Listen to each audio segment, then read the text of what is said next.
In this video, we will show you how to rotate objects in Sims 4.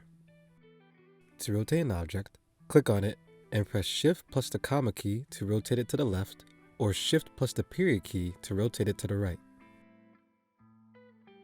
To move objects more freely, you can enable the Sims 3 camera controls. Go to Options, and then go to Game Options. Go to Game Camera,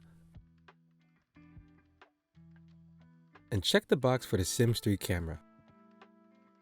Click Apply Changes and exit the settings. Go into Build Mode and click on an object of your choice. When clicked on the object, you can rotate it without snapping by holding the Alt key and left click on the mouse.